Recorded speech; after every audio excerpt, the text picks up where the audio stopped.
이사야 59번째 시간입니다. 오늘 말씀은 이사야 66장 1절부터 24절 말씀까지입니다. 20절부터 22절 말씀을 합독하고 이사야 66장 마지막 장 전체를 보도록 하겠습니다. 자, 그러면 이사야 66장 20절부터 22절 말씀을 한 목소리로 합독하겠습니다. 나 여호와가 말하노라. 이스라엘 자손이 예물을 깨끗한 그릇에 담아 여호와의 집에 드림같이 그들이 너희 모든 형제를 문나라에서 나의 성산 예루살렘으로 말과 수레와 교자와 노새와 낙타에 태워다가 여호와께 예물로 드릴 것이요 나는 그 가운데에서 택하여 제사장과 레위인을 삼으리라. 여호와의 말이니라. 내가 지을 새 하늘과 새 땅이 내 앞에 항상 있는 것 같이 너희 자손과 너희 이름이 항상 있으리라. 여호와의 말이니라. 아멘. 자, 이제 드디어 이사야 66장을 봅니다.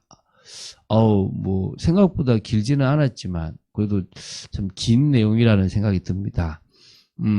이 신앙 회복을 통해서 이 선민에게 복과 미래에 대해서 예언했던 이사야 58장부터 66장의 종결 부분이 66장이고요. 또 이사야서 전체의 종결 부분이 되는 게 대단원의 막을 장식하는 게 또 이 66장이라고 보시면 됩니다.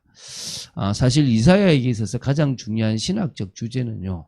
종국적으로 새하늘과 새 땅이 도래한다.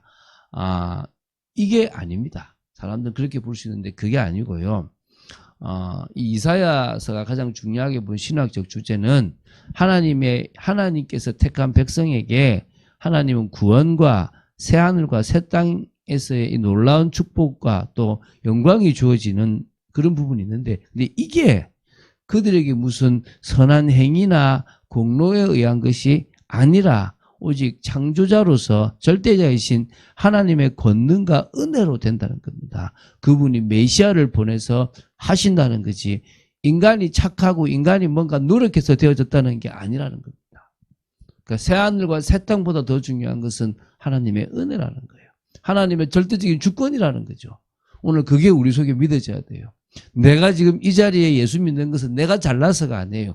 근데 어느 순간에 처음에 그렇게 생각했다가 한참 지나서 내가 이렇게 중직자가 되고 목회자 되면 왜 저 사람 저래? 막 이렇게 비판하고 판단해버리고 정죄해버린다는 거예요. 그러면 내가 그럴 자격이 없었는데 그렇게 됐다는 거예요. 그래서 구원과 복을 누릴 자는 단지 혈통적으로 이스라엘 백성이 된 자가 아니라 혈통이나 민족을 초월하여 자신의 죄를 회개하고 하나님을 향해 절대적인 믿음과 순종의 겸손한 그 중심을 가지고 나아가는 그 사람이 진정으로 받게 된다는 거예요. 이제 그런 의미에서 이제 66장을 볼 겁니다. 66장을 마무리하는 시간 되기 바랍니다. 총 4부분으로 볼 수 있는데요. 첫 번째가 1절부터 4절입니다. 창조자와 초월자 되신 하나님께서 인간의 참 신앙과 형식적 신앙을 구별하신다는 거예요. 여러분, 지금도 마찬가지입니다. 정말 하나님을 믿는 건지 아니면 형식적으로 믿는 어떤 틀을 가지고 있는지는 잘 생각해야 됩니다. 여호와께서 이와 같이 말씀하시되 하늘은 나의 보좌요 땅은 나의 발판이니 너희가 나를 위하여 무슨 집을 지으랴. 내가 안식할 처소가 어디랴. 나 여호와가 말하노라. 내 손이 이 모든 것을 지었으므로 그들이 생겼느니라. 즉 먼저 하나님은 초월적인 하나님이고 전 우주를 창조하신 분입니다. 그렇지 않습니까? 그러면서 얘기합니다. 무릇 마음이 가난하고 심령에 통해하며 내 말을 듣고 떠는 자 그 사람은 내가 돌보려니와. 두렵고 떨리는 마음이 저와 여러분 있어야 될 줄 믿습니다. 소를 잡아 드리는 것은 살인함과 다름이 없이 하고 어린 양으로 제사 드리는 것은 개의 목을 꺾음과 다름이 없이 하며 드리는 예물은 돼지의 피와 다름이 없이 하고 분향하는 것은 우상을 찬송함과 다름이 없이 행하는 그들은 자기의 길을 택하며 그들의 마음은 가증한 것을 기뻐한즉 나 또한 유혹을 그들에게 택하여 주며 그들이 무서워하는 것을 그들에게 임하게 하리니 이는 내가 불러도 대답하는 자가 없으며 내가 말하여도 그들이 듣지 않고 오직 나의 목전에서 악을 행하며 내가 기뻐하지 않은 것을 택하였음이니라 하시니라. 구분되죠. 하나님 앞에 두렵고 떨리는 마음으로 나아가는 사람과 형식적인 제사 속에서 사실은 하나님을 조롱하고 하나님을 무시하는 사람은 차이가 있다는 겁니다. 오늘 저와 여러분이 달라야 되겠죠. 그죠? 자, 우리 5절부터 14절 두 번째입니다. 하나님께서 참 신앙인을 핍박하는 자들에게 보응하시고 참 신앙을 향하여서는 희락을 주시겠다는 약속을 합니다. 정리하고 있는 겁니다. 이사야서 전체를. 결국은 누가 핍박받고 누가 무너지고 누가 됩니까? 일시적으로 볼 때는 어떤 일이 벌어지죠? 하나님의 백성이 핍박을 받아요. 근데 아닙니다. 진정한 징계는 누구한테 임하는 겁니까? 진정한 심판은 바로 이 하나님의 자녀를 핍박하는 자들에게 있는 겁니다. 여호와의 말씀으로 말미암아 떠는 자들아 그의 말씀을 들을지어다. 이르시되 너희 형제가 너희를 미워하며 내 이름으로 말미암아 너희를 쫓아내며 이르기를 여호와께서는 영광을 나타내사 너희 기쁨을 우리에게 보이시기를 원하노라 하였으나 그들은 수치를 당하리라 하셨습니다. 오늘 여러분 명심하시기 바랍니다. 떠드는 소리가 성읍에서부터 들려오며 목소리가 성전에서부터 들리니 이는 여호와께서 그의 원수에게 보응하시는 목소리로다. 하나님을 경외하고 그 이름을 인하여 핍박을 받는 참 신앙인들의 원수들을 하나님께서 성읍과 성전에서 어떻게 합니까? 보응하시겠다고 약속입니다. 이게 결국은 BC 586년에 정말 하나님께서 또 뭡니까? 그런 잘못된 자들을 심판하시겠다는 거죠. 자, 그러면서 이제 시온은 진통을 하기 전에 해산하며 고통을 당하기 전에 나말을 낳았으니 이러한 일을 들은 자가 누구며 이러한 일을 본 자가 누구이냐? 나라가 어찌 하루에 생기겠으며 민족이 어찌 한순간에 태어나겠느냐? 그러나 시온은 진통한 즉 즉시 그 아들을 순산하였도다. 여호와께서 이르시되 내가 아이를 갖도록 하였은즉 해산하게 하지 아니하겠느냐? 내 하나님이 이르시되 나는 해산하게 하는 이인즉 어찌 태를 닫겠느냐 하시니라. 무슨 말입니까? 하나님을 진심으로 경외하는 자들을 잠시 동안 고통에 두시지만 결국 회복시켜 주실 것이다. 순산을 통해서 결국 포로로 끌려가지만 다시 하나님께서 나라를 만들어 주시겠다는 겁니다. 그러면서 이제 10절부터 14절까지 뭡니까? 예루살렘을 사랑하는 자들, 곧 하나님을 경외하는 참 신앙인들이 누릴 희락과 위로에 대한 겁니다. 이걸 좀 볼 필요가 있겠죠. 예루살렘을 사랑하는 자들이요. 그 성읍과 함께 기뻐하라. 예루살렘이라는 그게 아니라 언약을 사랑하고 하나님을 사랑하는 자들아 이 말입니다. 그 성읍과 함께 기뻐하라. 다 그 성읍과 함께 즐거워하라. 그 성을 위하여 슬퍼하는 자들이여 다 그 성의 기쁨으로 말미암아 그 성과 함께 기뻐하라. 정말 애통하는 자에게 주시는 하나님의 참 기쁨이 있을 거라는 겁니다. 너희가 젖을 빠는 것 같이 그 위로하는 품에서 만족하겠고 젖을 넉넉히 빤 것 같이 그 영광의 풍성함으로 말미암아 즐거워하리라. 여호와께서 이와 같이 말씀하시되 보라 내가 그에게 평강을 강같이 그에게 문나라의 영광을 넘치는 시내같이 주리니 너희가 그 성읍에 젖을 빨 것이며 너희가 옆에 안기며 그 무릎에서 놀 것이라. 어머니가 자식을 위로함 같이 내가 너희를 위로할 것인즉 너희가 예루살렘에서 위로를 받으리니 너희가 이를 보고 마음이 깊어서 너희 뼈가 연한 풀의 무성함 같으리라. 정말 위로가 있을 거라는 것입니다. 하나님께서 당신을 경외하는 자들을 풍성한 영광과 평강으로 말미암은 희락을 누리게 하시며 그들을 친히 위로하시며 민족을 누리게 하실 것입니다. 그래서 여호와의 손은 그의 종들에게 나타나겠고 그의 진노는 그의 원수에게 더하게 될 것이라는 것입니다. 믿으시기 바랍니다. 자, 이제 15절부터 21절입니다. 뭔 내용입니까? 우상 숭배자들을 향하여 불심판이 있을 것이고 이방인들이 회심한 역사가 있을 것이라고 예언한 겁니다.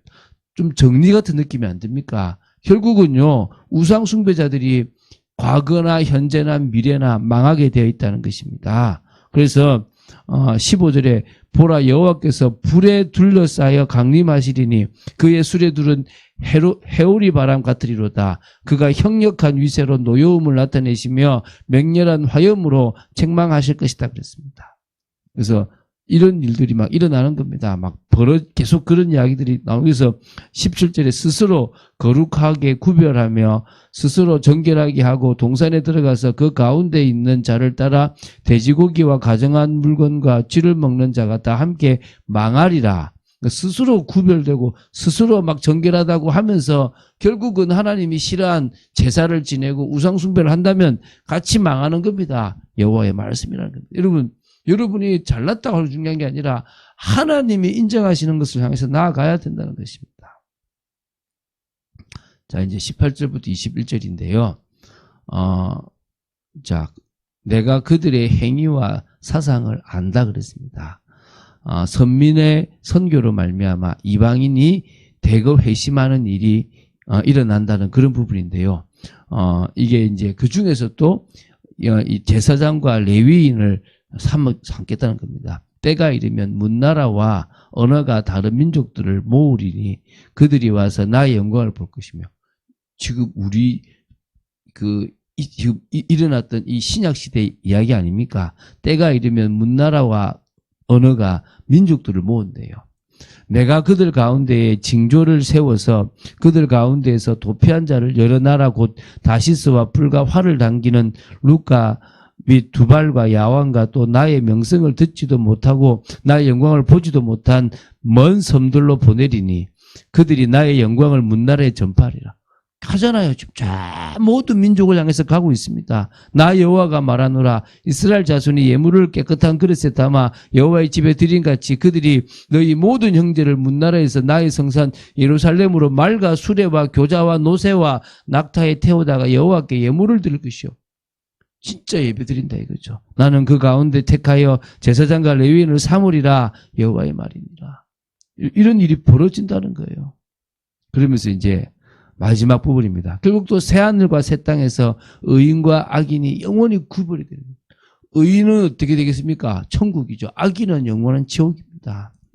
자, 내가 지을 새하늘과 새 땅에서 내 앞에 항상 있는 것 같이 너희 자손과 너희 이름이 항상 있으리라. 여러분 명심하십시오. 믿음을 가지고 끝까지 하나님 뜻대로 나아가는 자는 영원히 있을 거라는 겁니다. 여호와가 말하노라. 매월 초하루와 매안식일에 모든 혈육이 내 앞에 나와 예배하리라. 그들이 나가서 내게 패역한 자들의 시체를 볼 것이라. 그 벌레가 죽지 아니하며 그 불이 꺼지지 아니하며 모든 혈육에게 가증함이 되리라. 지옥이잖아요. 불도 꺼지지 않고 벌레가 죽지 아니하는 그런 비참함이 있다 그랬습니다. 여러분 이게 지옥입니다. 천국에서 영원한 축복과 지옥에서 멸망이 있는 거예요. 자, 많이 결론할 수 있겠지만 이제 결론은 내일 이제 우리가 이제 이사야서 전체를 결론을 내립니다. 그러니까 새 하늘과 새 땅에서 의인은 영생하고 하나님의 복과 교제를 누리게 될 것입니다. 근데 그게 자기가 잘나서가 아니라 뭐죠? 하나님의 주권적인 은혜라는 거예요. 근데 악인들은 결국 그 죄를 해결하지 못했기 때문에 파멸과 저주 가운데 영원히 살게 될 것이라는 것입니다. 결국은 우리는 하나님을 믿어서 구원받았지만 그 이전에 하나님이 택하여 우리에게 은혜를 주셨기 때문에 우리가 예수 그리스도로 말미암아 구원받아 새하늘과 새 땅에 들어가게 된 겁니다. 믿으십니까? 그렇다면 우리는 뭡니까? 지금도 낙심하지 말고 우리가 혹시 핍박을 당하고 어려움을 당한다 하더라도 믿음의 순종으로 끝까지 기다리며 하나님의 역사를 봐야 될 줄로 믿습니다. 그런 축복을 이번 주뿐만 아니라 일평생 주님 앞에 설 때까지 누리는 여러분 되시기를 주 예수 그리스도 이름으로 축원드립니다. 주는 그리스도시요 살아계신 하나님의 아들이심을 고백합니다. 이제 드디어 이사야서 66장을 마무리했습니다. 결론을 내일 맺겠지만 아버지 하나님 이 긴 장을 보면서 우리가 좀 더 꼼꼼하게 볼 필요가 있지만 이미 지나간 얘기고 우리는 신약 시대를 살아가고 우리는 은혜의 시대를 살아가고 새하늘과 새 땅에 대한 소망을 가지고 살아가는 그런 믿음의 사람인 줄로 믿습니다. 늘 끝까지 그 믿음을 가지고 살아나가는 저희들 되도록 지켜주시옵소서. 주 예수 그리스도 이름으로 기도드립니다. 아멘.